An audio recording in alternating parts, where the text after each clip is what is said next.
Warren Fiscal Court, in the absence of Judge Mike Buchanan, I will need a motion for a pro tem. I would like to make a motion that we install Magistrate Gorman pro tem this morning. I'll second that. Okay. All in favor? Aye. Thank you. Judge? Yeah.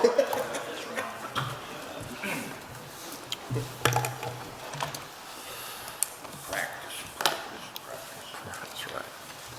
Good to see everyone this morning.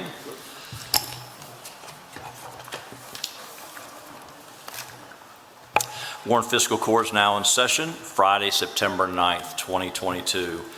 We do have a couple presentations we'll do before we start going through our everything at the end, but we do have a couple we'll get to. But right now we're going to start with invocation from Esquire Mark Young, and followed by he then will lead the pledge. Please bow with me. Lord, we thank you so much for the opportunity that we have to gather this morning in this body to conduct the business of the county. We thank you for the freedoms that we enjoy here that allows us to do these kind of things without any fear of molestation. God, we're blessed beyond measure. We're so thankful to live in a state, to live in a county that provides us opportunities not only to make a living, but our school systems for our children, our grandchildren, services that we provide for the county. We thank you so much for these blessings. We now ask you, God, to bless this meeting. We pray that we will use your guidance to make our decisions this morning, that everything we do will be for the benefit of the majority of this county. God, we thank you for Jesus, and it's his name we offer this prayer. Amen. Amen. Please face the flag. I pledge allegiance to the flag of the United States of America and to the republic for which it stands, one nation, under God, indivisible, with liberty and justice for all. Please call the roll. Esquire Payne. Here. Esquire Cummings. Here. Esquire Gorman. Here. Esquire McWhorter. Yes. Esquire Lawrence. Here. Esquire Young. Here. First item, approved minutes of the fiscal court meeting of August 26, 2022. Motion by Esquire Cummings, second by Esquire McWhorter. Please call the roll. Esquire Payne. Yeah. Esquire Cummings. Yes, ma'am. Esquire McWhorter. Yes, ma'am. Esquire Lawrence. Yes, ma'am. Esquire Young. Yes, ma'am. Approve the work schedule for the Warren County Road Department. Motion by Esquire Lawrence, second by Esquire Payne. Call the roll. Esquire Payne. Yes, ma'am. Esquire Cummings. Yes, ma'am. Esquire McWhorter. Yes, ma'am. Esquire Lawrence. Yes, ma'am. Esquire Young. Yes, ma'am. Next item is approving the changing of the date of the regular fiscal court meeting scheduled for Friday, October 7th, 2022 to Monday, October 10th, 2022 at 9 a.m. Motion by Esquire McWhorter, second by Esquire Cummings. Just call the roll. Esquire Payne. Yes, ma'am. Esquire Cummings. Yes, ma'am. Esquire McWhorter. Yes, ma'am. Esquire Lawrence. Yes, ma'am. Esquire Young. Yes, ma'am. Already skipped one. That's fantastic. If that is the only mistake I make today. We're watching. Number 6, yeah, it probably is. Number 6, approve the personnel change for Warren County. Motion. Motion by Esquire Lawrence, second by Esquire Payne. Let's call the roll. Esquire Payne. Yes, ma'am. Esquire Cummings. Yes, ma'am. Esquire McWhorter. Yes, ma'am. Esquire Lawrence. Yes, ma'am. Esquire Young. Yes, ma'am. Okay, we have a couple presentations. We'll do that before we move on with the agenda. Chris Cummer's here today. He's going to introduce a few people. Yes, sir, Judge in Fiscal Court. I'd like to ask Mr. Carter and Miss Carter to join us up here real quick. Have a very special announcement regarding Miss Carter. Pretty awesome. Fiscal Court, I just wanted to recognize this is Landon Carter and his wife Julie Carter with Carter Heating and Cooling, and we wanted to thank them in front of Fiscal Court for their donation of $2,500 to support recreational services within Warren County. With their donation. Those funds we're going to request will go towards our Thrive and Rec on the Run program to help out with our community outreach and recreational activities for summer programs to where we're impacting over 4,000 participants every summer. And so through the support of Mr. and Ms. Carter and other members throughout the community, we're able to work together to provide these services. So, Mr. Carter, thank you so much. Also, Julie Carter, it's her birthday today. So, Well, for the Carters, would you mind if we got a picture very quickly? But I want to say thank you. It's always fantastic when citizens get involved, especially corporate citizens who take their hard-earned work and return that back to the community. And what a fantastic thing you're doing for this entire community. So if you wouldn't mind, if you'd come up here and we'll get a picture very quickly.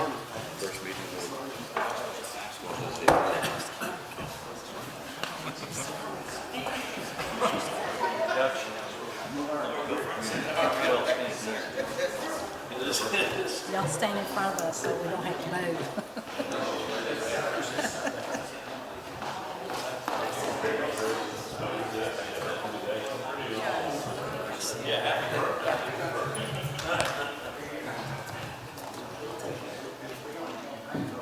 Okay, ready? 1, 2, 3. I'll take one more. 1, 2, 3. Happy birthday. Happy birthday.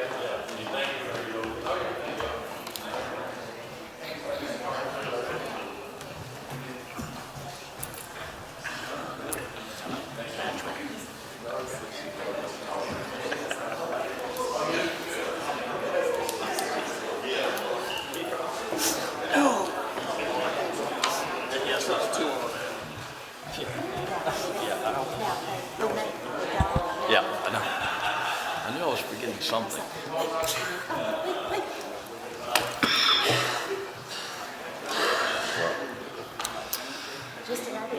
all right. Judge in Fiscal Court, we would like to bring up a couple of friends with us today. Ms. Carissa Lemons with the Bowling Green Warren County Metropolitan Planning Organization, as well as Cameron Levis, the newly appointed Special Populations Coordinator with Bowling Green City Parks. So we'd like to have them up here for this presentation. As you all know, we work with a multitude of agencies within Warren County and Bowling Green, and these two individuals, we do all kinds of cool stuff with them. If you've never been around Cameron, his energy that he has in thinking outside the box is absolutely amazing.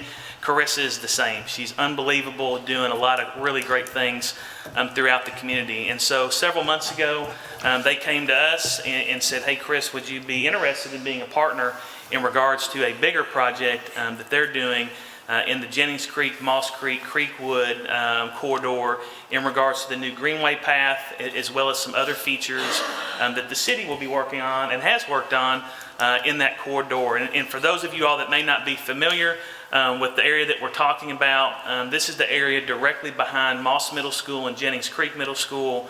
That there's a new bridge there, and that bridge kind of expands out through a beautiful Greenway path and walking trail system that the city has put in. Unfortunately, this area was also impacted severely in the December tornadoes of 2021. And so when Carissa and Cameron came to us and said, hey, would you all be interested in a partnership to help provide some additional services, we thought that this was a unique opportunity. What we're going to talk about briefly today on the Warren County Park side is in the far left side of the screen, you're going to see a musical garden with a bunch of happy faces. This area is directly behind the Jennings Creek parking lot. It's on the west side of their rear parking area, adjacent to the 2 basketball courts that we assisted the Warren County Board of Education with when they created the school, and leads basically right into the corridor that Carissa and Cameron have created. Before we get into the county park side, I would like for Carissa to and Cameron to go over the overview of the other components within their Phase 1, Phase 2 section, and then I'll come back in and talk about the actual musical garden that we're looking at and requesting Fiscal Court to consider. So Carissa, if you don't mind coming up and giving an overview with Cameron, that'd be great. Good morning, everyone. Thank you for having us, and I'll make this as brief as I possibly can. Like Chris said, Cameron and I have been working on this idea of an outdoor classroom at Jennings Creek Elementary, Moss Middle School for probably over a year. This section of Greenway from the back of Jennings Creek Elementary to Creekwood Avenue is our newest section of paved greenway, and that opened to the public spring of 2021. And as you all know, we were all recovering, and especially in this area, from the December tornadoes. And we had a big open house celebration in this area, and even long before that, the first times that we went out to that space, we saw this and we thought, oh, there's so much potential here, there's so much green space, there's so much more that we could do, and providing that outdoor classroom was really kind of an idea at the opening of this greenway, and then tornadoes happened and kind of solidified, oh, there's a great opportunity here to really provide for this neighborhood, provide for these schools, and just really make a community amenity. So Cameron and I had been developing this idea of an outdoor classroom and trying to get different partners on board, and brought Chris on, and he was willing to try to find some funding to put in an outdoor play equipment, sensory type equipment on the county park side with the school system. So kind of the long-term vision of this is to create an outdoor classroom along the creek, so really giving the kids an opportunity to engage with nature, be able to observe the creek, play in the creek, learn about what's in the creek. I'm not a creekside expert, so I don't know all of the things about the animals and insects and everything that are in the creek. But just creating that sort of opportunity for free play and independence within nature, and just trying to encourage the kids to get outside and have a learning environment that they can go to on their own, but also from a classroom setting. And this picture here is just an example of one of the components that we have a vision for this space. So in addition to the classroom, we would like to have different types of sensory play elements, and I think Chris might talk about this a little bit more, but one of the things that we want to do on the Greenway section is a sensory garden, and this is a really low-cost opportunity here. Probably like 12 by 12 squares. You get various scrap materials, whether it's grass, pebbles, asphalt, stone, sand, and just create different kind of sensory elements for the kids to engage with. So that's one very low-cost opportunity that we can do. We do have some funding that has already been received for this to kind of get us kick-started, in addition to what the county parks is putting forward. We have $20,000 from the Rotary, and that's going to go towards creekside remediation and some outdoor classroom prep in this area. And I think that's gives a general idea of what we hope for this area. Cameron, Chris, do you guys have anything that you'd like to add? All right. So on the county park side, again, going back to the map, is again just from the phase 1, phase 2 that Carissa and Cameron have. Our component would be right at the beginning of the trailhead prior to going over to the new walking bridge. And so the purpose of this is to give a unique musical and sensory experience to all users that are walking through that trail. If you want to know about the little people and the families walking through that every day before school and every afternoon when school's out, there are over 100 people going up and down that trail, kids walking to school, biking to school, truly using that component piece from one of the hardest impacted areas of the tornado. And this kind of goes into that, trying to expedite this along, because there are so many young people in that area that experienced the trauma of that event, and we're looking for ways to help make memories that are a little bit more positive, and I think that this garden will provide that. So this is what the garden would look like. There are different play components here. To the left of the screen, there's a swing bench. All the component pieces that we're looking and putting into this musical playground are vandal-proof, vandal-resistant. This area also is in a low water area, and in talking with the Warren County Board of Education, all the component pieces that we've discussed can be easily cleaned off with pressure washers and equipment. And so some of the fun pieces that we would have in here is you would have musical flowers to where the kids, family members would come in, make different musical noises. They come with vandal-proof, vandal-resistant mallets that are attached to all the component play pieces. So you'll see the sunflowers. Everybody loves drums, so in your lower left quadrant there, you have different drumming devices that have different tones. We have Xylophone, is it a xylophone? Okay, xylophone on the right. It's awesome. It makes really cool noises. And then one of the cool things at the very top are the chimes. And so you can actually, on a windy day, you can actually have the chimes play and make noises when kids aren't there, or you can lock it into play mode to where it'll make musical noises when the kids are actually interacting with the piece. Or if it's too bothersome, you can just put it into play mode so it won't make noises when it's windy or different things like that. So we thought this would be a really cool component piece to add right before you go over to the bridge. Also, we got to have some cool things for the kids to play on from a sensory piece. This area is a wooded area. It's a natural area behind the school. So we wanted to keep that component in there. And so everybody needs a gecko rock. And so a gecko rock is basically just a fun climbing piece that the kids could play with and walk on, etc. My favorite's the raccoon log. Everybody loves raccoons. So you can be like a raccoon and go hang out inside the log. And then we have the angle log, which gives a little bit different of a climbing component for the kids to play on. All this would be made out of a synthetic material, Miracle Recreation, who we've quoted the project from at KPC price, would do the install for free at no cost to the county because they feel it's a great project for the community and they wanted to help us with that. The total cost for the project is slightly in excess of $44,000, and we would like to ask Fiscal Court for that consideration. This is not in our current budget. This would be an additional request from Fiscal Court to be completely transparent. However, working with our partners and looking at the project moving forward, we thought it would be a good strategic time to come and ask for your all's consideration in regards to this project. The three of us, we're happy to answer any questions that you may have, and we appreciate the time, and we appreciate all of our partners for letting us be a part of what we're trying to do here in Warren County and Bowling Green with providing fun and positive recreational experiences for everybody that visits and that lives here. Thank you. Great. Thank you all so much. Any questions for Chris? I have a couple.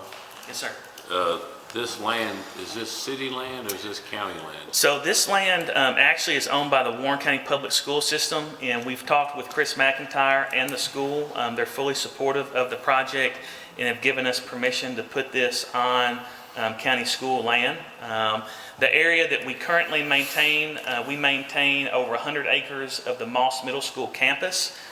We also installed the 4 basketball goals for the school, and so we have a very large footprint there already. We've provided bleachers for their flag football program for Moss Middle School and for the Jennings Creek Upreach program, and we continue to be active players on a weekly basis on that campus. And so this kind of fits in to that overall development in a corridor that we've identified and have brought to Fiscal Court previously, that Warren County Parks, we have a service, we lack service in that corridor from Old Morgantown Road to Russellville Road. There's not a Warren County Parks and or a recreational facility other than Preston Miller Park in that direct corridor, with the exception of Lampkin. But if you look at the density of population, this is right in their backyard for the residents that live in this area with the kids for those 2 feeder schools. And so we feel that it's a strategic time. There's no land acquisition cost.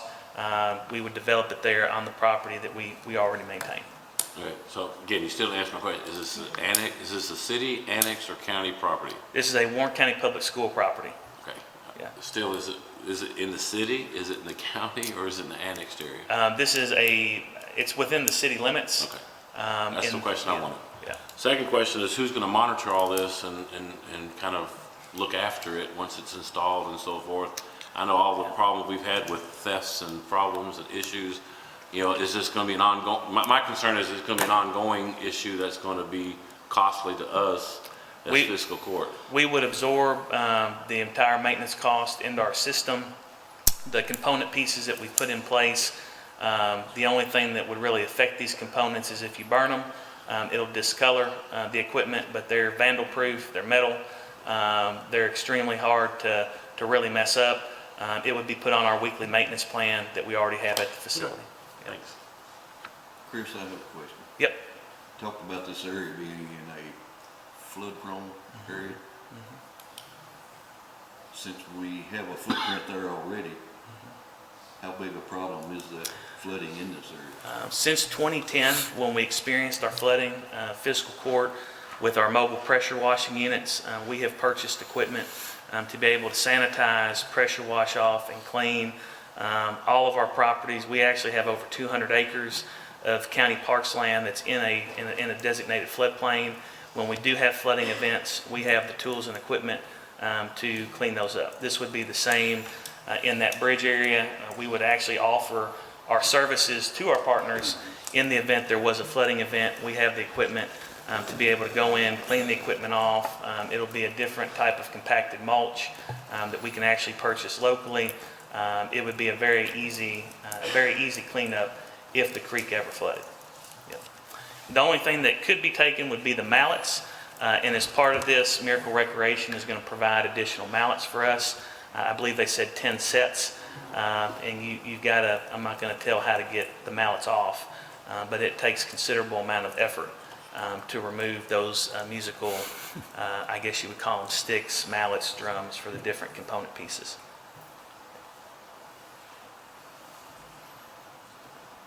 Any other questions? Thank you for that, Chris.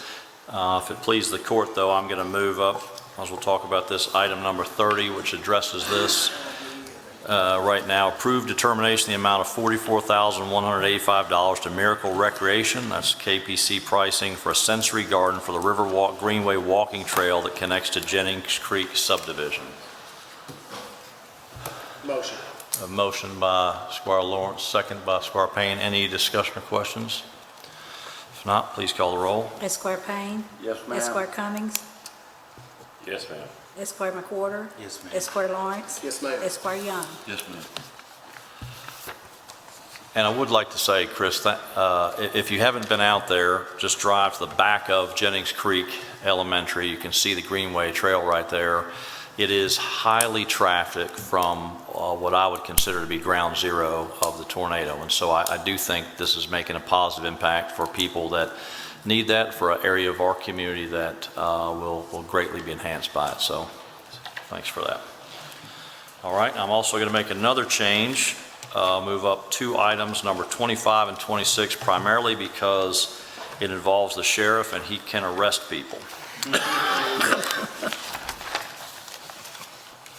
All right, item 25, approved memorandum of understanding between Warren County Sheriff's Office and Life Skills, Inc. for a partnership for 2 certified mental health therapists. This is no cost to Warren County. The salaries are covered by Life Skills through a grant. Motion. Motion by Squire Cummings, second by Squire McWhorter. Any discussion or questions? How quickly would this start if we?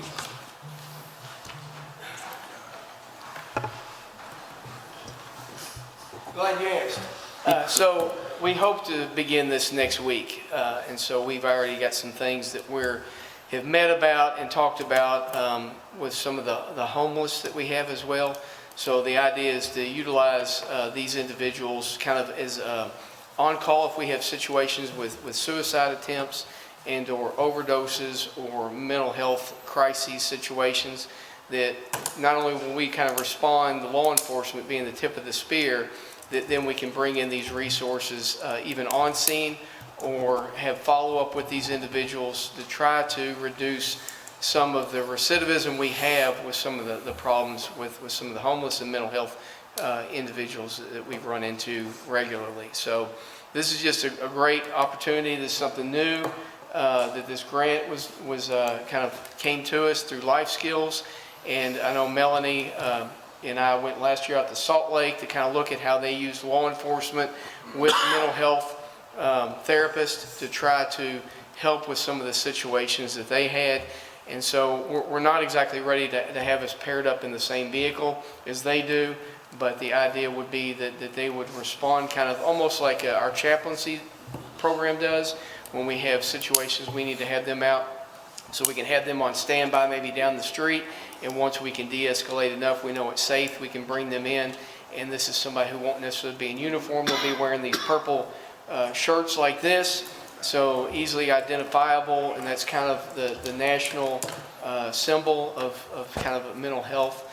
And so to have them there with that. So The next item, and I'll just briefly mention it, is there's a vehicle that, because this is a one-year type of grant program, it doesn't benefit them to go out and buy a vehicle and all that. So one of our older vehicles with several miles, y'all really appreciate this, the idea would be to lease that to Life Skills, and then they would be responsible for any upkeep cost, taxes, anything to do with that vehicle, fuel, but we would lease them one of these older vehicles that have a lot of mileage on it, and then they would respond in that to an appropriate location, and we could have them come on scene.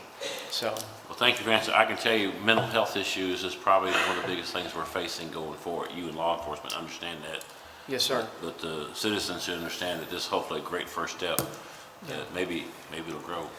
Maybe. All we can do is try, Yeah. and like I say, we'll try this over the next year, and then depending on what successes, and we're going to be doing monthly reports, kind of seeing what we are able to capture on it, and then if it helps, it may be one of those situations, we look at the report and we have more contacts. Well, that's because we're reaching out more to try to go places that normally law enforcement wouldn't have the time to do or the manpower necessarily to do, but to utilize them as an asset to our community, to help it with some of these issues.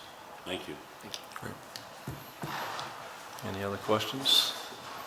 All right, please call the roll. Esquire Payne. Yes, ma'am. Esquire Cummings. Yes, ma'am. Esquire McWhorter. Yes, ma'am. Esquire Lawrence. Yes, ma'am. Esquire Young. Yes, ma'am. All right, and then 26, approve the lease agreement between the Warren County Sheriff's Office and Life Skills, Inc. for the use of a 2011 Ford Crown Vic for use by the mental health therapist. Motion. Motion by Squire Lawrence, second by Squire Payne. Any discussion or questions? Just to kind of update, we will be having no blue lights. The markings will be gone, just for liability purposes. And Life Skills is taking over all the maintenance and all of that. So just so the court is aware of all of that, we're all in agreement. Everybody's shaking their head yes. I'll get the record and drop it off. I know. You're welcome, Melanie. You're welcome. All right, do we have a motion? Yes. We've already done that. Perfect. Any other questions? Please call the roll. Esquire Payne. Yes, ma'am. Esquire Cummings. Yes, ma'am. Esquire Yes, McWhorter. ma'am. Esquire Lawrence. ma'am. Esquire Young. Yes, ma'am. Thank you, Melanie, and appreciate the partnership.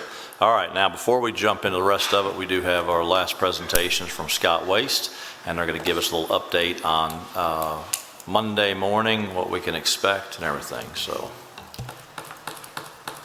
Good morning. Thanks for having us back. So we just kind of wanted to put a bow on some of these action items that we've talked about over the past couple meetings. So we've met our commitments as far as the carts going out. We're wrapping that up today. There's only 319 work orders as of about 45 minutes before we started this meeting. So we should be wrapping that piece up. We've been pushing all of the social media out, all of the interviews that we signed up for, so TV, newspaper, radio. So yeah, it's going smoothly. I think the biggest thing is our complaints have gone down. We've maintained our service levels as we've committed to. Most of the calls that we're receiving now, I've talked with a few of you magistrates, right? It's about placement issues in certain areas. So we're working that list actively. We're going to start taking out Mr. Hicks next week to visit some of these areas as well. But we're working that list. A lot of the areas that we're concerned, we've already planned on sending a rear loader through, right? These senior living communities, some of these alleys. So we're very aware of that, and we'll be actively working that list over the next few weeks to make sure we dial it in. Our communication with the Solid Waste Board has been almost daily. We've been working with Stan to resolve any issues that's coming to him as well. And just to give you a backdoor update, we haven't disapproved anybody, if you will. So we're up to 29 in the count. So everybody that submitted a backdoor form has gotten approval. So there's no issues there. Starting Monday, you guys will see the new automated side loaders going out there. Again, it'll be kind of a slower rollout, so you might see additional trucks out there than what we're going to be doing going forward, just to make sure we're maintaining the integrity of the customer service day. We don't want to get behind and have people thinking that their day's on Tuesday. Really, it's Monday. So you might see additional trucks over these first few weeks while iron out some of those glitches. Other than that, it's kind of according to plan. We have the little hiccups, but we're equipped to handle those, and we're ready to move forward. So if you guys have any questions, yes, sir. I know those are automatic trucks now, but what if there's limbs and stuff? You have trucks for those too, right? If there's like limbs, Yes, yeah. We ask that nothing gets set under. If you have to, we'll service that. Luckily, these are low entry ones, so most of our newer trucks are low entry, so they don't actually go up to 12 to 14 feet in the air. They kind of stop midway through the truck, and they cycle it that way. And then as far as the brush and bulk, I combine those two words there. We've increased those completed work orders by 40% over the last 2 months. So hopefully you're not seeing too much brush and bulk sitting out there for very long these days. I think we got a very good handle on that. Our back page there is a nice shot of our brand new brush truck. So we're up to 3 there. Yeah, we just deployed that brand new truck, like we said, we were going to get it done and get the brush cleaned up, because we knew that was an issue. So we're hoping that everybody sees, some gains, some traction in what we have going on, and we appreciate all the feedback from all of you. I know we spoke to some of you, if not all of you, and communication with Stan. So feedback, and we just got to keep working hard. We appreciate it. Great. I have a question. Yes, A couple. yes, sir. Is the bulk pickup, brush pickup, kind of still consumer driven, where they're gonna have to call and ask for that? I'm just asking because in my world, I manage a bunch of rental properties, and you never know when somebody moves out overnight. I don't really even left, and then all of a sudden there's a pile of crap. Right, so unless it gets out of hand, we think we can keep up with it. So again, it's just 1 item per week. So we're not gonna be doing apartment cleanouts, anything like that. They'll have to order a specialized dumpster if they're gonna do a complete apartment. But I'm saying these are tenants that are moving out and not telling the owner or property manager or anybody. They just left, and all of a sudden there's beds, there's mattresses, there's Right. a bunch of junk. Again, in that case, you would call and get a box for that. We're not gonna be doing entire apartment cleanouts like that. So you can't push that stuff to the road. All right, so who, okay, I'm trying to figure out, because that's, when somebody just leaves in the middle of the night. Yeah, that's up to the property manager to arrange that clean out, right? But this is, we're not equipped to do that any longer. It's So one item per week. if something is left on the side of the road from somebody moving out in the middle of the night, it's the property owner's responsibility to get that picked up? Correct, yes. Yeah, I believe that would be a code enforcement issue, but yeah, as far as the residential contract. You don't even start in code enforcement, people. Well, Glad Jeff's here. Thank you for being here, Jeff. That's what I got. All right, any other questions? I would like to say that communication is the key here. Yep. To serve your customers. I have had a complaint of them trying to reach out to you guys, and nobody was back with them, so please take care of that. Doug knows who that is. okay, yeah. Doug, did you get my text? Huh?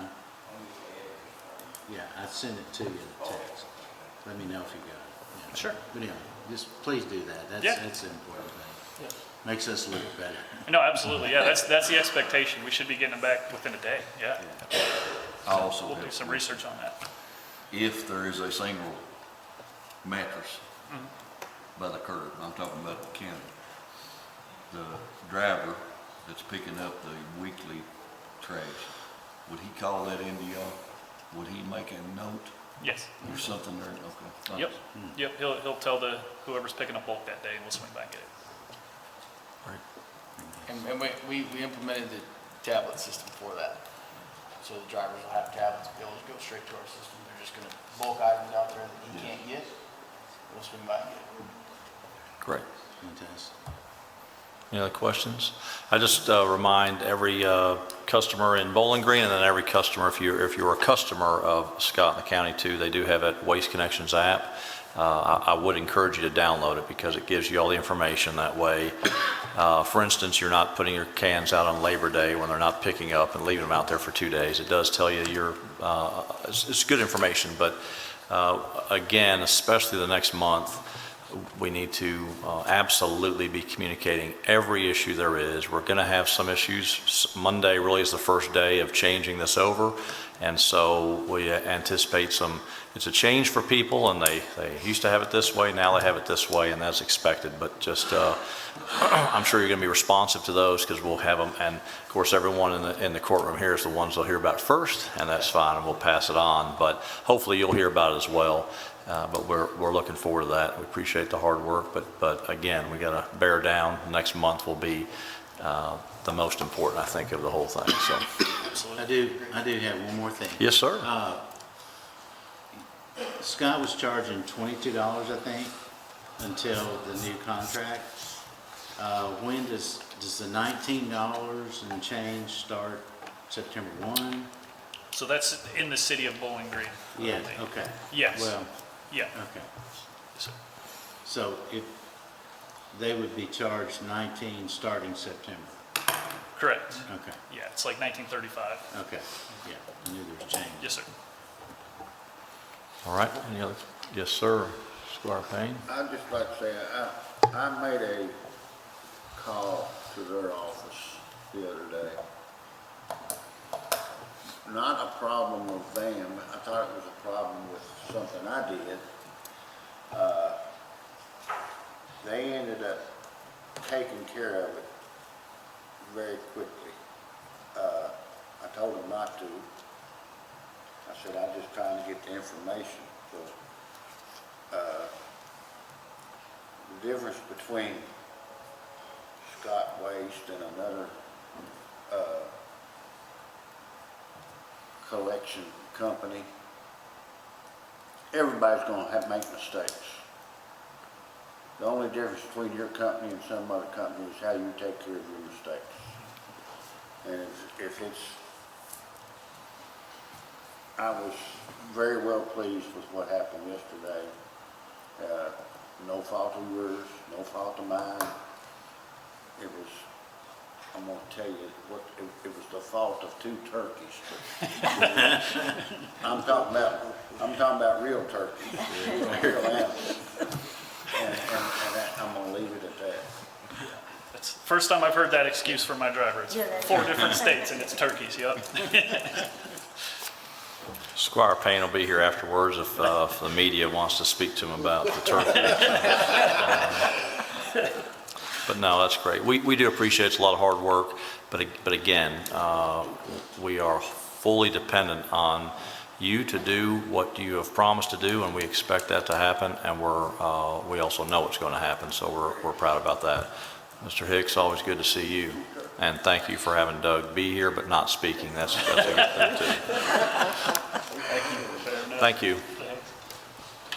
All right, move back to the agenda. Next item up is number 8, approve a resolution number 2229, a resolution of the County of Warren, Kentucky, authorizing and approving the mutual release and settlement agreements with Manhattan Capital BG LLC and such other documents and agreements as may be required. And before we have anything, I'm going to have Gil Johnson. Thankful if that was all you wrote, I'm appreciative of that, Gil. But I'll have.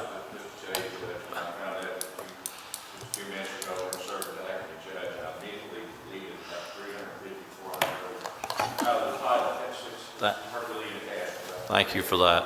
But why don't we have you come up right now and discuss that? Then we'll do that. So see, I can do it. Yeah, I can we reduce it. believe in you. I don't want to, but I can.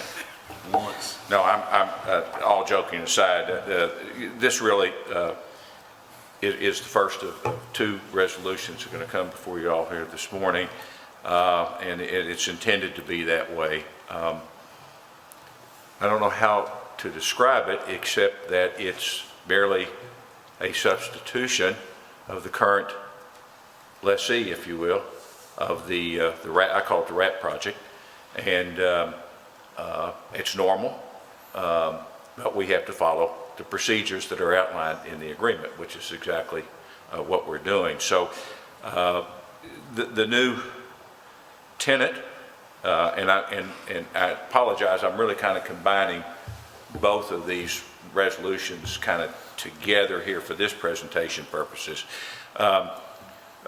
But Manhattan Capital has other business interests, and it needs to address those interests and can't spend as much time in Bowling Green as it would like. It's been very successful to date, but I believe it's going to be even more successful because they're bringing in or substituting the authority, who will then enter into a management arrangement with Sky Properties. You're probably familiar with Sky Properties, but they're a local group of people. And in fact, it's already kind of started out. I understand that Pinnacle Bank is going to be locating there, so it's kind of taken off on a trajectory after a rather difficult time with COVID, and it's still it may be somewhat gone, but it's still affecting us. So this is a positive move. What I did what my role was to very simply take the original agreement of lease and structure it working with Manhattan Capital's lawyers, Sky Properties lawyers, the authority lawyer, Mr. Backert, and we came up with this particular structure, and that you'll be the first of 3 approvals. The other 2 will be the authority and the city itself. So I think it's a positive development. The first is to enter into the release, to let him out of the arrangement, and the second is to have the agreement of lease with the authority, and they will take over as soon as the city approves next week. Okay. And I think it's important, Gil, to mention that Mr. Katzoff has a business relationship with Sky Property Management. He does. They are involved in things, and so we're thankful they've done a private transaction to affect that, and so they have been the ones there. And I think one thing that's pretty exciting about it is it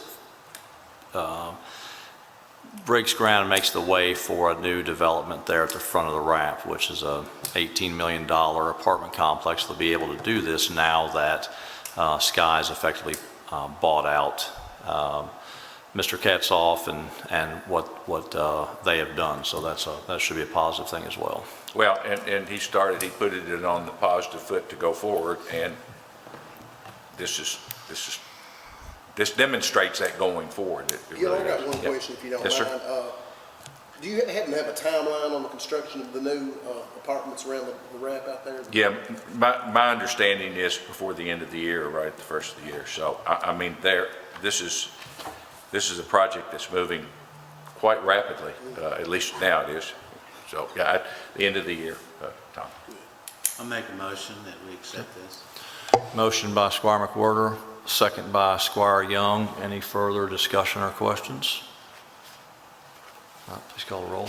Esquire Payne. Yes, ma'am. Esquire Cummings. Yes, ma'am. Esquire McWhorter. ma'am. Esquire Lawrence. Yes, ma'am. Esquire Young. Yes, ma'am. Okay, and number 9, related to this, approve resolution number 2230, a resolution of the County of Warren, Kentucky, authorizing and approving agreement of lease, termination of contract, lease agreement, and option by and between the county and Warren County Downtown Economic Development Authority, Inc., and leasehold mortgage, authorizing and approving such other actions, documents, and agreements as may be required. So moved. Motion by Squire McWhorter, second by Squire Cummings. Any further discussion? Just call the roll. Esquire Payne. Yes, ma'am. Esquire Cummings. Yes, ma'am. Esquire McWhorter. Yes, ma'am. Esquire Lawrence. Yes, ma'am. Esquire Young. Yes, ma'am. Thank you. Thank you, I'm going back Mr. to Johnson. regular size next time. Okay. Do whatever you want when Judge Buchanan's here. It's fine with me. So that's fine. Thank you. All right, number 10, approve second and final reading of ordinance 2254, rezoning property located at western side of the intersection at Scottsville Road and Magnum Road from agriculture to highway business, containing approximately 2.52 plus or minus acres and presently owned by Tom and Portia Pennington. Motion by Squire Payne, second by Squire Lawrence. Discussion or questions? Just call the roll. Esquire Payne. Yes, ma'am. Esquire Cummings. Yes, ma'am. Esquire McWhorter. Yes, ma'am. Esquire Lawrence. Yes, ma'am. Esquire Young. Yes, ma'am. Item 11, approve second and final reading of ordinance 2255, rezoning property located at 0 Dillard Road from agriculture to single-family residential, containing approximately 41.582 plus or minus acres and presently owned by Lexington Station LLC. Motion by Squire Cummings, second by Squire McWhorter. Any discussion or questions? If not, please call the roll. Esquire Payne. Yes, ma'am. Esquire Cummings. Yes, ma'am. Esquire McWhorter. Yes, ma'am. Esquire Lawrence. Yes, ma'am. Esquire Young. Yes, ma'am. Item 12, approve the 2021 agreed upon procedures report for the Warren County Sheriff's Department. Motion. Motion by Squire Lawrence, second by Squire Payne. Any discussion or questions? If not, please call the roll. Esquire Payne. Yes, ma'am. Esquire Cummings. Yes, ma'am. Esquire Yes, McWhorter. ma'am. Esquire Lawrence. Yes, ma'am. Esquire Young. Yes, ma'am. Item 13, approve the amendment to the spraying contract for the Warren County Parks Department. Motion by Squire Payne, second by Squire Cummings. Any discussion or question? If not, please call the roll. Esquire Payne. Yes, Esquire ma'am. Cummings. Yes, ma'am. Esquire McWhorter. Yes, ma'am. Esquire Lawrence. Yes, ma'am. Esquire Young. Yes, ma'am. Item 14, approve the 2021 oil tax settlement for the Warren County Sheriff's Department. Motion by Squire McWhorter, second by Squire Lawrence. Any discussion or question? Please call the roll. Esquire Payne. Yes, ma'am. Esquire Cummings. Yes, ma'am. Esquire McWhorter. Yes, ma'am. Esquire Lawrence. Yes, ma'am. Esquire Young. Yes, ma'am. Item 15, approve the Warren County Parks to pay the amount of $1,955.20 to Cantola Training Solutions for the yearly training software for all park employees. And it's a single source. So moved. Motion by Squire Young, second by Squire Cummings. Any discussion or questions? Please call the roll. Esquire Payne. Yes, ma'am. Esquire Cummings. Yes, ma'am. Esquire McWhorter. Yes, ma'am. Esquire Lawrence. Yes, ma'am. Esquire Young. Yes, ma'am. Item 16, approve determination of the amount of $13,800 to Big Red Supply for a 1,000-gallon water trailer for watering new grass, shrubs, and plants on the I-65 beautification. 3 quotes were obtained, and this is the lowest and best quote. Motion. Motion by Squire Lawrence, second by Squire Payne. Any discussion or questions? If not, please call the roll. Esquire Payne. Yes, ma'am. Esquire Cummings. Yes, ma'am. Esquire McWhorter. Yes, ma'am. Esquire Lawrence. ma'am. Esquire Young. Yes, ma'am. Item 17 is accept the only bid from Scott and Ritter for the Neptune Way storm sewer remediation, and this is paid for by Stormwater Management. Motion by Squire Cummings, second by Squire McWhorter. Discussion or questions? Just maybe want to state the amount on the record. Thank you, Ms. Milliken. Sure would love to state the amount. Now you're going to make me look for it. That's good. I bet Nikki knows. I bet it's right here. 154,270. 154,000, thank you, $154,271. Thank you, Ms. Milliken. Any other discussion or questions? If not, please call the roll. Esquire Payne. Yes, ma'am. Esquire Cummings. Yes, ma'am. Esquire McWhorter. Yes, ma'am. Esquire Lawrence. Yes, ma'am. Esquire Young. Yes, ma'am. Thank you. Number 18, approve determination in the amount of $18,323.57 to Wright Equipment for a Gator utility vehicle to be used on the I-65 project. This is a Sourcewell price contract. So moved. Motion by Squire Payne, second by Squire McWhorter. Discussion or questions? Please call. Yeah. Yes. Yes. It says here there's not budget. Is this coming from our unrestricted funds, or where's this money coming from? This is going to be coming out of our 34807 account, our Operation Pride account, for the maintenance. All right, thank you. Any other questions? Please call the roll. Esquire Payne. Yes, ma'am. Esquire Cummings. Yes, ma'am. Esquire McWhorter. Yes, ma'am. Esquire Lawrence. Yes, ma'am. Esquire Young. Yes, ma'am. Item 19, approve the first reading of ordinance 2256, rezoning property located at 7208 and 7240 Russellville Road from planned unit development, general business, and residential estate to residential estate containing approximately 1.7 plus or minus acres and presently owned by Gemstone Property Development, LLC. Motion. Motion by Squire Cummings, second by Squire Young. Any discussion or questions? Please call the roll. Esquire Payne. Yes, ma'am. Esquire Cummings. Yes, ma'am. Esquire McWhorter. Yes, ma'am. Esquire Lawrence. Yes, ma'am. Esquire Young. Yes, ma'am. Item 20 is approve the first reading of ordinance 2257, rezoning property located at 0 and 278 Lake Road from residential estate to agriculture and from agriculture to residential estate containing approximately .56 plus or minus acres and presently initiated by the City County Planning Commission in order to correct the split zoning of the property. So moved. Motion by Squire Young, second by Squire Cummings. Ben, I know Ben's here, so he's gonna tell me what this whole split zoning stuff is all about. Mr. Peterson? Thank you. Sure, this is, sounds a lot more complicated than it actually is. This would be the same for 20, 21, and 23. Whenever two property owners basically move a property line, it leaves a split zoning.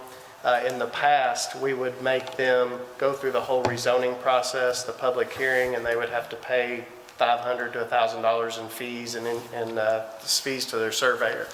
So in lieu of doing that, what this is simplifying it for that property owner, not making them pay that. So when they bring in their plat to adjust that property line, creates that split zoning, at that same time, we just get permission for the Planning Commission to initiate that zone change to save them that money. So simple adjustment of property lines, and then this would be making those zoning lines then match those property lines, kind of cleans it up.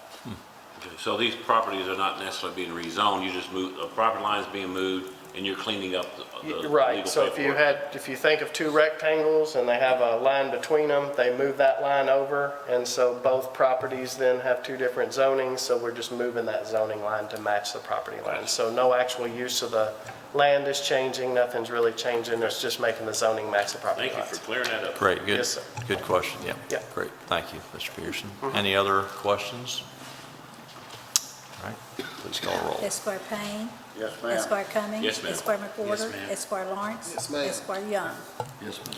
Okay, item 21 is approve the first reading of ordinance 2258, rezoning property located at 3299 Hayes Smiths Grove Road from agriculture to residential estate, and is being initiated by the City County Planning Commission in order to correct the split zoning of this property. Motion by Squire McWhorter, second by Squire Young. Discussion or questions? Please call the roll. Esquire Payne. Yes, ma'am. Esquire Cummings. Yes, ma'am. Esquire McWhorter. Yes, ma'am. Esquire Lawrence. Yes, ma'am. Esquire Young. Yes, ma'am. Item 22, approve determination amount of $3,750 to Swiftwater Rescue Specialist for Swiftwater Operations Training for the Warren County Technical Rescue Team. It's a single source. This class will give the county 3 instructors who can teach the class next time. So moved. Motion by Squire McWhorter, second by Squire Lawrence. Any other discussion or questions? Please call the roll. Esquire Payne. Yes, ma'am. Esquire Cummings. Yes, ma'am. Esquire McWhorter. Yes, ma'am. Esquire Lawrence. Yes, ma'am. Esquire Young. Yes, ma'am. Item 23, approve first reading of ordinance 2259, rezoning property located at 1067 Richardsville Road from agriculture and residential estate to residential estate containing approximately .0807 acres plus or minus, and presently initiated by the City County Planning Commission in order to correct the split zoning of that property. Motion by Squire Young, second by Squire Cummings. Discussion or questions? Please call the roll. Esquire Payne. Yes, Esquire ma'am. Cummings. Yes, ma'am. Esquire Yes, McWhorter. ma'am. Esquire Yes, Lawrence. ma'am. Esquire Young. Yes, ma'am. Item 24 is approve the lease of a 2022 Ford Escape from Enterprise Fleet Management in an amount not to exceed $618.17 per month for 60 months for stormwater management. Motion by Squire Cummings, second by Squire McWhorter. Any discussion or questions? Please call the roll. Esquire Payne. Yes, ma'am. Esquire Cummings. Yes, ma'am. Esquire Yes, McWhorter. ma'am. Esquire Lawrence. Yes, ma'am. Esquire Young. Yes, ma'am. Item 27 is approve the ARPA internal control and subrecipient policy. Motion. Motion by Squire Lawrence, second by Squire Payne. Any discussions or questions? Please call the roll. Esquire Payne. Yes, ma'am. Esquire Cummings. Yes, ma'am. Esquire Yes, McWhorter. ma'am. Esquire Lawrence. Yes, ma'am. Esquire Young. Yes, ma'am. Approve $4,912,373.04 for the amended revenue loss expenditure from the ARPA funds. Motion by Squire McWhorter, second by Squire Payne. Any discussion or questions? Please call the roll. Esquire Payne. Yes, ma'am. Esquire Cummings. Yes, ma'am. Esquire McWhorter. Yes, ma'am. Esquire Lawrence. Yes, ma'am. Esquire Young. Yes, ma'am. Item 29 is approve the interfund transfers for Warren County. So moved. Motion by Squire Payne, second by Squire Lawrence. Any discussion or questions?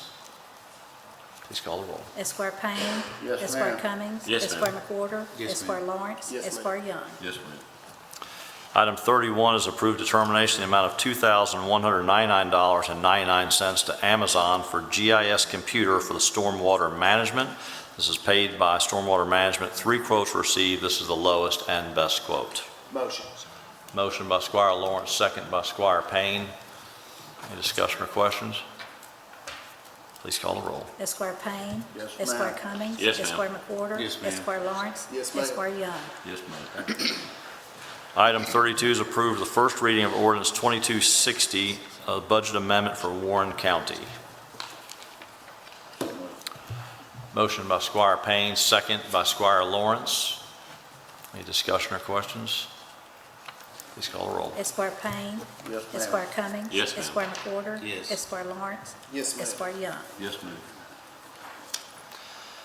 Item 33 is approved the second round of ARPA premium pay payments to the Warren County Fiscal Court in the amount of $637,377.47. The Warren County Clerk in the amount of $85,400.60, and the Warren County Sheriff in the amount of $306,288.57. Motion by Squire Young, second by Squire Cummings. Any discussion or questions? I want to say thanks to Greg. I talked to him for length the other day and appreciate all his time and efforts of answering my questions. So thank you very much, Greg. That's approximately $1 million right there, so we're thankful for that. But that premium pay does make a difference. It does make a difference for employees, and it's a great use of that for sure. So we have a motion and a second. Please call the roll. Esquire Payne. Yes, ma'am. Esquire Cummings. Yes, ma'am. Esquire McWhorter. Yes, ma'am. Esquire Lawrence. Yes, ma'am. Esquire Young. Yes, ma'am. Item 34, approved determination not to exceed $10,000 for advertising and promotional ad for the upcoming general election to the crowd south for the Warren County Clerk's office. The videos will be general enough that they can be used for future elections. So moved. Motion by Squire Young, second by Squire McWhorter. Any questions? Ms. Yates, would you like to address that? Yes, what we're trying to do, I've explained it everyone in their letters, but for the primary, we felt like the turnout was not what it needed to be. We sent out all the cards to 67,000 homes in Warren County. We received a lot of those cards back, whether it was their addresses were correct, but we felt like this is a better way for social media to work with Crowd South, so we've gotten with them. They're developing, and as you can see in the plan, that we may not be using all of that money, depending on how many videos we do. They're doing a lot of already social media posts regarding what our election plan is, so that's not, it wouldn't have to be the videos. The video is what's expensive. We wanted to do a couple of how you vote when you go to kind of speed up the process. Make sure you have your driver's license with you. So just little simple things like that that can kind of move people through. These will be processes that we'll be able to use from many elections to come. But everyone seems to rely on a lot of social media. And so we just felt like we needed to go that route instead of what we went for the primary, because we need to bring more people out in our elections. They are so expensive to Warren County, and we just need to make sure everybody gets out to vote and that they understand how the voting, and with our new centers and things like that, they need to understand how all of it's working. Quick question. Based on how much do you spend on those cards in the primary, approximately, did we use money? Well, the cards were not the expensive part, it was the postage, and we were like $20-some thousand. So, and like I said, and I hate to say this, but we probably received, I would say, at least a fourth of them back. It's the same thing when we mail out notices for motor vehicles, which we actually don't do that. Revenue Cabinet does that. But every month when they mail those notices back, I'll say we get, stacks like this back, where I don't know if the post office is not processing or what, but they'll say, return for undeliverable as addressed. But actually when we check them in the system, or we talk to the customer when they come in, it is their address. So we just felt like maybe the postcards were not as effective as they needed to be. I'm sure this video will have all the dates Yes. and All that information is already up, so if anybody wants to refer, and I gave you all some of the plans last court, if anyone wants to go to, our election plan is already up on my website. I'm pretty sure Proud South has put it up, or they're in the process of putting it up on the county's website, but my website is warren.countyclerk.us. Gives you all the information, all the candidates. It gives you, we'll have our ballot composite. Our ballot should be in next week. And that information, we'll have a sample ballot up there for people to see. So they can always go to that. You can refer people to that information. We're not having Doug be in the video, right? We could if you want. I think you all would need to vote on that. And I'm just going to stand here because I'm next on the agenda too, just in case. Not if you're using it for future elections. We'll just switch up, so. No, it's fine. So that's item there. We have a motion second. Any other discussion, questions? All right, please call the roll. Esquire Payne. Yes, ma'am. Esquire Cummings. Yes, ma'am. Esquire Yes, McWhorter. ma'am. Esquire Lawrence. Yes, ma'am. Esquire Young. yes, ma'am. All right, item number 35, approved determination the amount of $1,680 to Harp Enterprises for additional voter printed bags. Harp is our election vendor. So maybe. Got a motion by Squire McWhorter, second by Squire Cummings. Any discussion or questions, or Ms. Yates, just jump in there. What these bags are initially, we received some new they're called print-on-demands that we're taking out to these vote centers. We did not have enough of those bags the last election, and we were taking them out. It's a handled bag that just makes it easier for us to transport this stuff to the voting locations. One other question, based on the voting centers and so forth, just curious, how did that work out? Did you have a lot of people who are like in Rockville that actually went to? We did, and we've heard, just this week alone, I've heard a lot of people still have positive response about it. I had a gentleman that he was 80-some years old. He lived in the Boys community. He said, I loved it. He said, going in, he said it made it quick. I think he went to Cumberland Trace School. I had another gentleman in my office that was an elderly gentleman, and he made the response too. He said, I live so-and-so, but I happen to be going, I think he was headed to Walmart. You hear the whole story, but he said, I went by Living Hope and was able to go in there. So, the fact that they can go anywhere in the county does kind of help. And the portal, that's something that will be opening here in the next couple of weeks. The state absentee portal will open on September the 24th.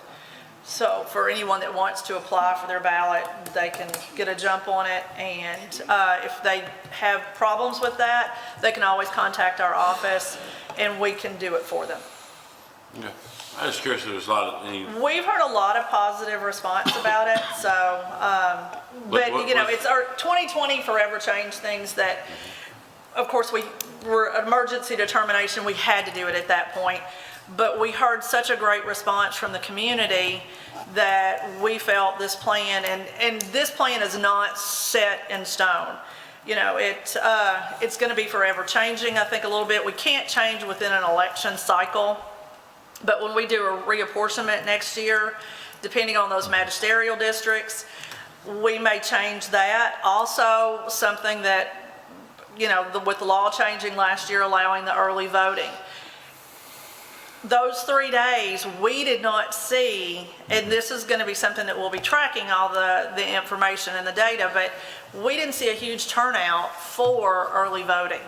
So we have those 5 centers up. They're big.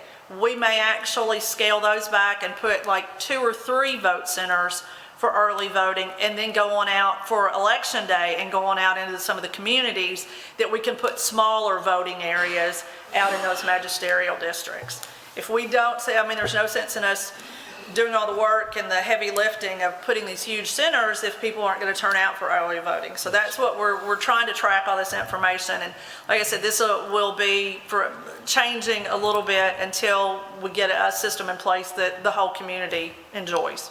Just curious, ballpark is, how much percentage of people went and did early voting, of the early 3-day voting? Well, in the 3 days, we had just a little over 4,000 people vote at all of our centers. So that wasn't a very big, I mean, we had a very low turnout anyway, but, so we're hoping to see, but I know, like I said, people are still getting used to the plan, so we hope that that'll be changing.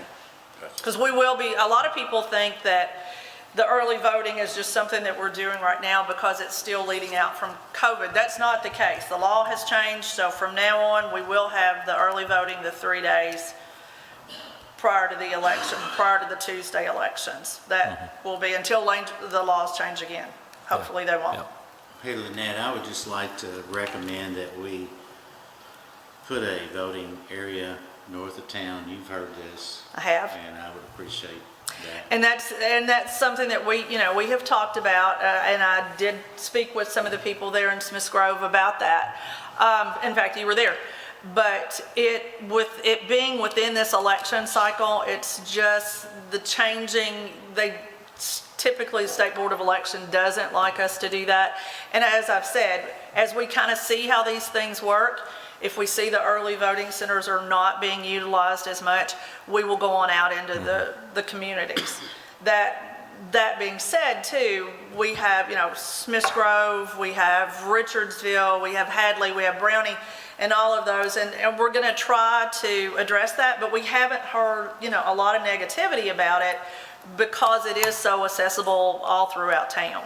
So, but those are things that we are looking at. Like I said, we've had one election in since that law change, so we've got to be able to see how to get our plan in place. It may take us, a year or two to get it all in place, but we used the precinct level voting for 50 years. So that's, when you change because of COVID on a dime, that you had 30 days to come up with, or 45 days to come up with an election plan. That's why it's a work in process right now. Lynette, I would appreciate if you would mention also how much money this saves the county and manpower. And it truly does. It does save a lot. Now, as far as money, I actually had a gentleman in my office this week doing a story for the Western's newspaper. And I told him, right now, it's hard for us to track all the dollars. And Greg can tell you this, because it's kind of moving. We're getting equipment for these areas. We're getting it down. In 2020, when we did the election, we thought, we need all these people to work these vote centers. We were so overstaffed. People they were just wandering around with nothing to do. And we actually had to clean after every voter. There was so much more that we had to do. So then we've realized when we did our election in May that we can scale those back. So whereas in those 88 locations, you had 4 people at those precincts, now we've got where we can do anywhere from 20 to 40 people at these huge vote centers. So that saves tremendously. The equipment that we have to have, where we don't have to have as many voting machines, that saved us a ton. We also were able to use those grant monies and the HAVA funds to help pay for our election equipment. So we were very fortunate about that. So we have saved, like I said, quite a bit. I can't give you a figure at the moment because of the simple fact that it's kind of changing. For us to get it specifically down to, I will tell you, prior to 2019 or 2020, each election cost us about $135,000 elections, every election. So if you don't have a lot of voter turnout, that gets quite expensive. Yeah. And the manpower that I spoke about was county road employees. Right.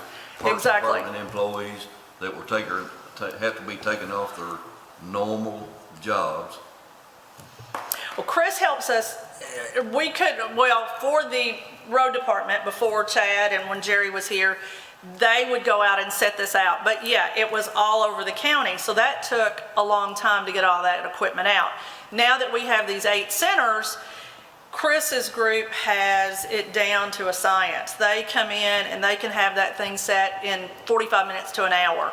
And then we go in behind them and get everything up and running. So now our election officers all they have to do on election morning or the early voting or whenever they're there, walk in, turn the machines on, do the zero tape on them, and they're ready to go. So that helps them a lot as well. It makes it much simpler.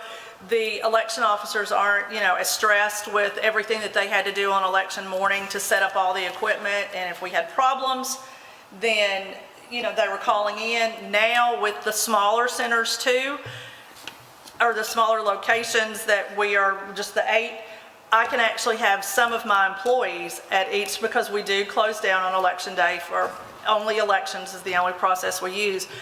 And I'm actually where we can have our own employees there, that they can address the problems that they're having at the vote center. If they have a problem with a machine or something like that, our employees are there and they can take care of it. So that helps us too. That helps their process. And like I said, I always have at least 2 to 3 employees at each center now, so it works out a lot better. I think it should be noted too, because of the change in the law, so it's every Thursday, Friday, Saturday, and election day, Tuesday. And so it's easy for someone to say, hey, we should put a voting place here, and that might be a great thing, but it has to be secure from Wednesday to the following Wednesday. There's a lot of people, well, hold on a second, I still want to have church on Sunday. It doesn't work that way. Our voting equipment is in these places, and they have to be secure for a week straight. So I just say this because we heard something about SkyPack, and if which was a fantastic place to be, where you tell SkyPack you're out of luck for a week of doing any shows, and that's their bit. So it might happen in the future. I just want to point out, because I've had people say something to me, and there's great things we can do. So Lynette and her staff is looking to make sure we can be convenient for the whole county, but that is one requirement I don't think people think about. It's a 1 week off from your normal business, and so. Right, and these are our gyms and things like that. That's why we had to come out of the schools, because of the early voting, things like that. We have been able to remain in a couple schools for election day, but then we're relying on people to open those schools up to make sure everything. So if it's something that we have a little more control on, we feel like it's easier to make sure that everything's taken care of, that we know that everything is being taken care of the way it needs to be. Great. During the last election, some people had some, questions about the security and whatnot. But I would like for you to go ahead and tell everybody that we have 100% security on our elections, and that we absolutely, absolutely. And I can say this across the state. Every county clerk, this is the most important thing that we do. Our elections and our officers and we wear a lot of hats. Y'all know what all we do. It touches everyone's life in the community at one time or another in our office, but elections are the most important. And in Kentucky, we do not have, our machines are reliable, and actually most of our machines, because they were getting some age on them, most of the counties, I'd say probably 80% of the counties have replaced their machines with new, more secure machines. You can't attach anything to the machine that would be a foreign something. It is, there's no question. They are secure. There is a paper trail. You can, if you request your ballot online, you can track it from the time that we send it out to you send it back to everything. That's all trackable. Like I said, our machines are very secure. Nothing is on the internet. Also, everything is certified. Now all of our machines have to be under camera. So that's why we had the security system put at our building where we keep all of our machines. Everything is monitored. I know they've been fair and secure for a long time, but I just would like for everybody else to... And this is another thing that I feel, and I think county clerks have all felt this way. The vote centers, I knew it's something that people are trying to get used to, that not having those precincts out in their locations. But in my opinion, several sets of eyes, when you have 30 or 40 people that are all doing the same job, a certain amount of Republicans, a certain amount of Democrats, you have your parity there. When you have all those eyes watching the way it's working, it's a lot more secure than maybe having a precinct somewhere that's only 4 people, and if you have someone call in trying to get somebody out there to them, it's just a better system, I think, for the community. I agree with you. Chris, could you get her some water?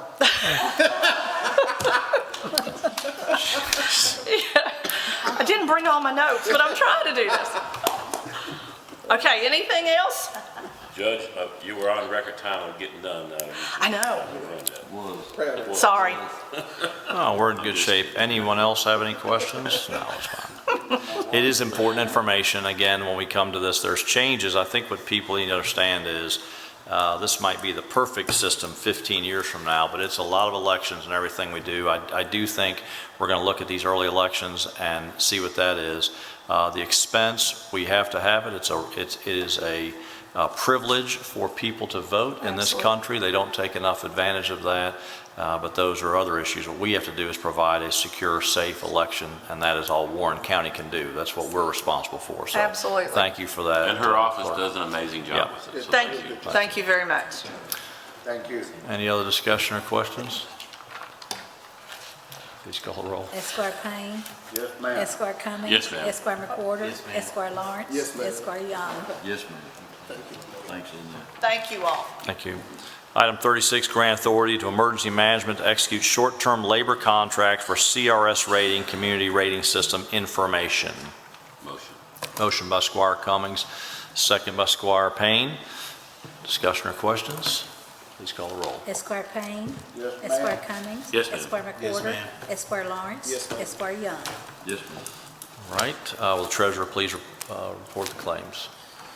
General Fund, $2,739,977. Road Fund, $765,547. Jail Fund, $88,193. Stormwater Fund, $27,829. LGEA Fund, $160,000. And ARPA Grant Fund, $1,102,752. You have to answer any questions. Make a motion, we pay the claims as submitted.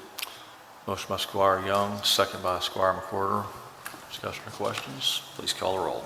Esquire Payne. Yes, ma'am. Esquire Cummings. Yes, ma'am. Esquire McWhorter. Yes, ma'am. Esquire Lawrence. Yes, ma'am. Esquire Young. Yes, ma'am. All right, I think Sheriff Hightower is already left. Lynette is here with us. She's not speaking again. Jailer Harmon. Jailer Harmon. Oh, yes. Thank you, Lynette. No. Jailer Harmon?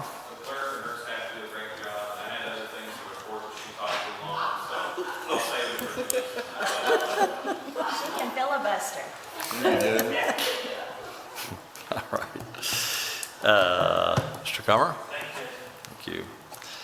Josh is out, but Nikki is here. Nikki, anything? Great.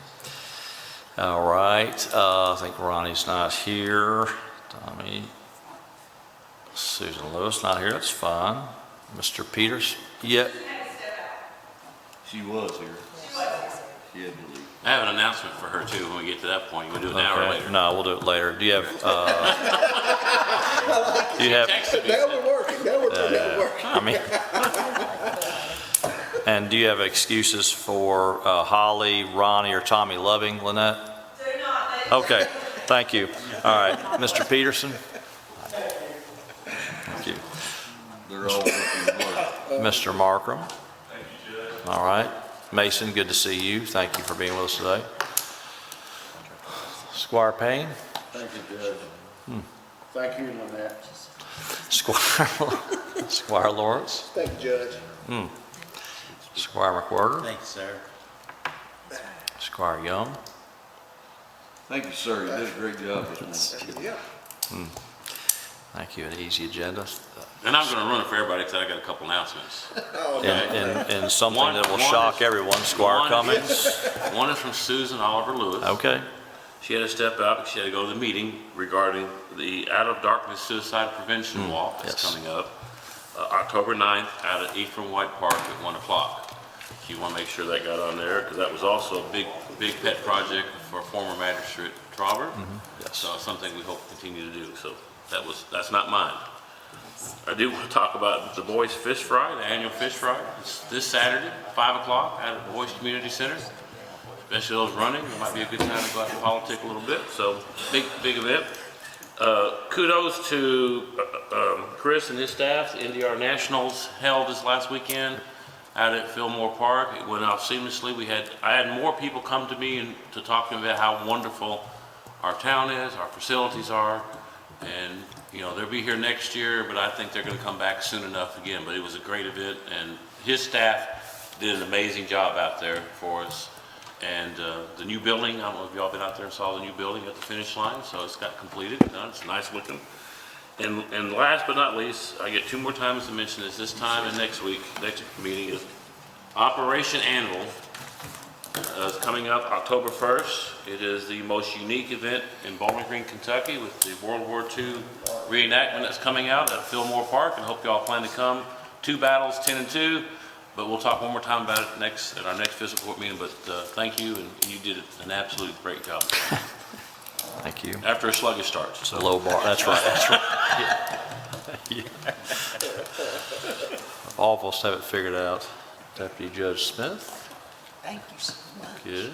Miss Hale. Thank you, sir. Miss Milliken. Thank you. I want to wish Jason Duckett a very good luck this weekend. He's running 110 flights of stairs in full gear in memory of Kyle Hendrick. And he did it last year, and they're doing it again on, is it Saturday or Sunday? Do you know? Do you all know? Saturday? Sunday. This weekend. This weekend. And I trained with him years ago. We ran PFT twice and without gear. So I cannot imagine with gear, and I cannot not imagine 110 steps or flights without stopping. So definitely a wonderful thing that they do to honor Kyle. So That's fantastic. Wish him luck. thank you. Mr. Burrell. Thank you, sir. No problem. Want to welcome, is it Michaels? Sarah Michaels with the Daily News is here today. It's Gorman. No, I'm kidding. Sarah. No, we are appreciative. I know Don is off today for something, but we're appreciative of having you here today and look forward to other things with you. LS Fest is this weekend. It's a rather large event. Might be the largest community event that we have in Bowling Green. So an awful lot of traffic, but just again, these are the type of things that make us a great community, and so just be careful of that. And then on a personal note, happy to have on Monday, we have our 5th annual Birdies for Brittany golf tournament, and it's a fantastic event, sold out in 2 hours, which is good. So we have 57 golf teams. Squire Lawrence is playing. Oh, that's right. Greg is playing as well. I was thinking about people that had a chance to win. Squire Lawrence, and but yes, thank you, Greg, for participating. I know Rex missed the boat. I'll get you in next year. But I will say, just on a personal note, how much it means to our family to honor my daughter Brittany Gorman Parrish, and so far in the first 4 years, which is kind of amazing, we've given away $90,000 in scholarships to high school students going to Western and $70,000 in grants to nonprofits in Bowling Green. Continues to grow and grow, and it's a fantastic event, so I'm looking forward to that. Appreciate all the communities involved with that. Next meeting date? The next meeting, thank you, Ron, is Friday, September 23rd, 2022 at 9 a.m. September 23rd, yes. Anything else to come before the court this morning? Motion to adjourn. Motion by Squire Lawrence, second by Squire Payne. We are adjourned.